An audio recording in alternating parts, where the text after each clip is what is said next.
What is up, YouTube? Welcome back to the channel. So today we are training back. We're not just, honestly, we're not training back and biceps. We're training literally just back. Typically I pair back with biceps, but for me, back has been a lagging muscle group, and it really kind of needs its own individual day where it's like kind of just only solely focused in on hitting the back. But to start, we are doing actually a tricep. So this is something I haven't done in a long time. Tricep is a little bit different than a superset because a tricep is 3 exercises. Supersets are typically done with 2, and then giant sets are typically performed with 4 exercises. So today we're doing a tricep, but we're doing a tricep for bodybuilding. Normally, when I even play around with giant sets, that's only been done in the context of powerlifting. But this has been a really great way to gas me and tax me. And typically, with this kind of idea of doing a tricep, a lot of people don't like it in bodybuilding because they find that they can kind of get sloppy, and there's an element of truth to that, right? When you're performing exercises back to back to back to back, you can easily lose form. But for me, sometimes you need to kind of increase the intensity and just spice it up or do something different, and that's kind of what we're doing here today. So we have the reverse pec deck. We have an upper chest supported row, which is going to also hit the deltoid muscle as well as the overall thickness of the upper back. And then we also have a chest supported lat pull down. And with each of these exercises, we're going for about 12 to 15 reps. But 12 to 15 reps is honestly just like a little bit of a guide. Quite frankly, a lot of this stuff is also kind of going off of feel and figuring out like, hey, like maybe the last 4 reps weren't good. Maybe the last 3 reps I didn't feel like I could fully contract. So sometimes I might even lower the weight than what I had and just continue to keep going, right? So that's what I mean by, when training is doing more bodybuilding, there's an element of being an artist here where it's like not everything is textbook. And I feel that with social media, sometimes it's just like people overload you with information where it's like it's too much. It's like, guys, like some of this stuff is an art. Like you gotta kind of feel it. So when we're doing the reverse pec deck and the chest supported row and the lat pull down, all of them, what I've found is always pretending that there's a string attached to my elbow. And that string analogy really does help me. So with this reverse pec deck, with what we're watching on the screen right now, I just pretend that there's strings attached to my elbow and someone's pulling back on those strings. Now with the reverse pec deck, the further back you go, you do start to engage your traps and your rhomboids, which is totally fine. In my context, right, like not only do I need the rear delt, I kind of need the whole entire upper back because it's a weak point. But if you really do need to just hit the rear delt, it's kind of shying just short of that lockout position, and you'll be able to really impact and incorporate your rear delt. But honestly, there's an element to be said also that sometimes you really do need to just put on the size and get the development overall of the upper back, and then once you've gotten that size, you can kind of really carve and fine-tune the muscle and really carve out all the details. But for right now, for me, there's a lot of work to be done with that upper back portion of the body, and it's totally fine to kind of go all the way through the full range of motion and lock out and engage with some of the traps and upper back and rhomboids. Here, we're doing the chest supported row.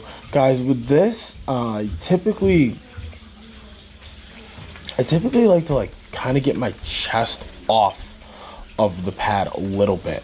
So when I pull back, I'm getting a good squeeze, but it's that last little extra oomph that I'm really looking for. And I'm kind of doing that through a little bit of spinal flexion. So I'm bending my spine a little bit back to really sink in and get the muscles engaged. And then finally, we're going into this kind of modified Nautilus chest lat pull down. Sorry. This is also very similar to just your traditional lat pull down. This is just a different machine used from the Nautilus. I don't know if you guys follow along or know really the history of bodybuilding machines, but the Nautilus machines are actually really kind of the first machines. They were kind of right before the Mike Mentzer kind of era. But anyways, next we have the lat pull down, and we're using the mag grip. Guys, if your gym has a mag grip handle, definitely use it. So if your gym has a mag grip handle, definitely use it. I don't know if it just cut out, but I gotta tell you, the mag grip feels so good on overall for your back days and overall back development that, quite frankly, I have found myself, when I am training back recently, to be starting to go to this gym a little bit more than Planet Fitness, just because of all the gadgets and tools that you have, right? And when you think about, muscle groups, quite frankly, the back is one of the hardest muscle groups to develop. Not only am I kind of weak there in terms of like what I need to develop, but the back is really, really hard to develop. And the reason why is because it's such a dynamic muscle group. There's a reason why there's a saying in bodybuilding that they say, which is the show is won from the back. And the reason why they say that is because the back is very hard to develop. You have the traps, you have the rhomboids, you have the rear delts, you have the lats, you have the lower back and the Christmas tree. Then you have the overall thickness of the back. And then there's the ability to create the separation. So that mag grip pull down, quite frankly, really helped me with my sweep there, and that's why I kind of use that exercise. And if your gym has that mag grip, I would definitely use it.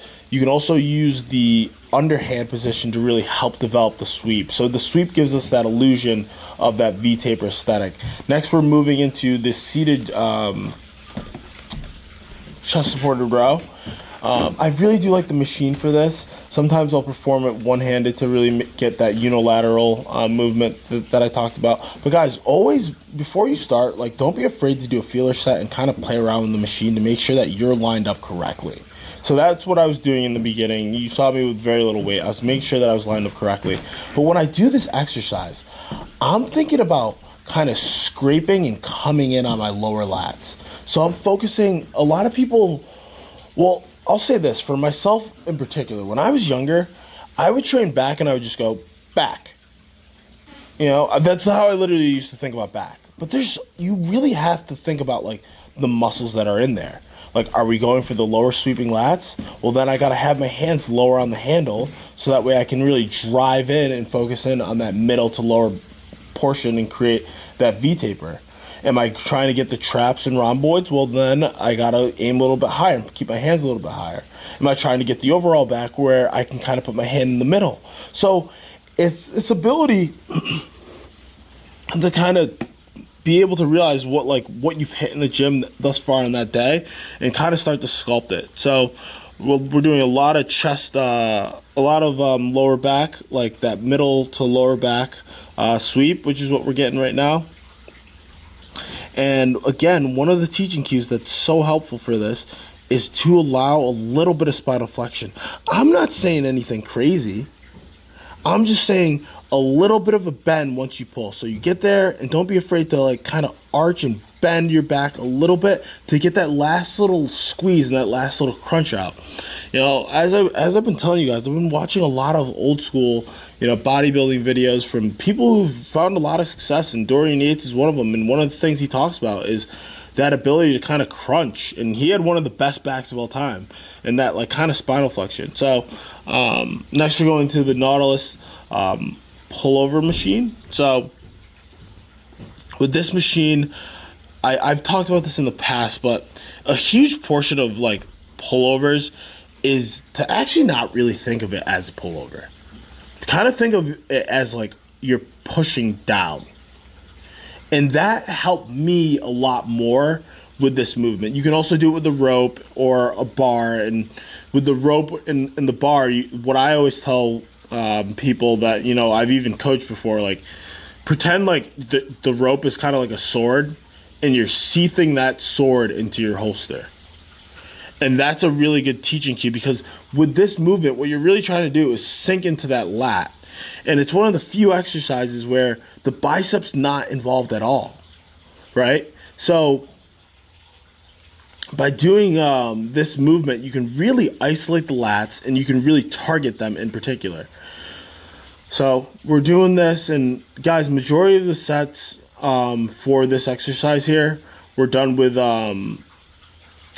the sorry, not the so majority of the sets right there for that exercise. If you notice, I did put on a seatbelt, and that seatbelt actually kept me stable and locked me in. But we can talk about that in another video. Right now, I want to talk about the face pull seated on the floor, I guess.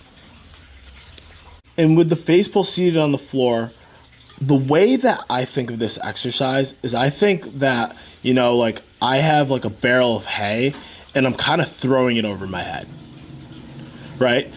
A lot of times when I was younger and I would do this exercise, I would do it standing. I had a powerlifting coach who wrote me a program, and he's had me start to do these sitting, and I actually liked it a lot more seated than standing.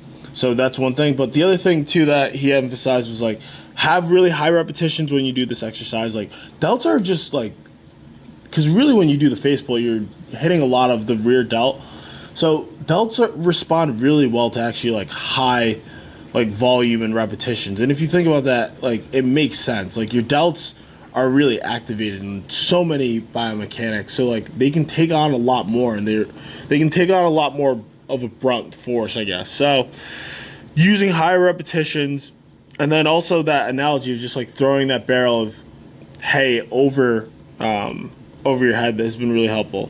So next we're going into the bent over row, and with this I'm going double overhand. You can go double underhand as well. The double underhand, you have to be a little bit careful because some people really like kind of hurt their biceps doing it that way. But with the double overhand, I'm focusing in on like as if there's a pencil in between my back and I'm trying to squeeze on that pencil. But this exercise is so weird because it does get a lot of slander, and a lot of people don't like it because it's kind of hard to stabilize and it's kind of hard to lock yourself in, and that's true. Like it is a hard movement to do it with. But I heard Chris Bumstead talk about this a long time ago, and when you're doing the bent over row for bodybuilding in particular, not powerlifting, like it's one of those exercises that if you kind of humble yourself and only use like maybe 225, 315 at really the most, you can really get the most out of this exercise. It's one of those exercises where like your ego really should be left at the door, and you'll just enjoy the movement a lot more. You'll get a lot more out of it. And right now what I'm doing is I'm kind of like cranking out. I'm kind of using this exercise as a finisher, but typically like a bent over row is a really like one of the staples and compounds in overall back development. So typically this exercise is kind of performed at the beginning of an exercise when you're freshest, but today I'm just kind of using it at the end to kind of finish myself off for the day, and I'm kind of just going in and squeezing and kind of repping out, not really playing around with tempos, not really focusing in on like contracting at the top of the rep for as long as I can. I'm just kind of banging out the reps, and there's nothing wrong with that. This is kind of a good movement at the end to kind of just engage with the whole entire back and really get some blood in there. And then to finish off, we are doing kind of like a hyperextension. So I don't want to use my hamstrings at all with this movement. I don't want to use my hamstrings or my glutes. So I'm kind of like on purpose, like bending my spine. So what I'm using this exercise for is to actually like kind of curl and bend my spine and really kind of emphasize that lower back and that Christmas tree. This is a movement like that I don't see a lot of people do. I actually kind of stole it from Dorian Yates when I was watching him train back. But it's a great movement to kind of really thicken and beefing up the lower back and really kind of start to develop, that lower back Christmas tree.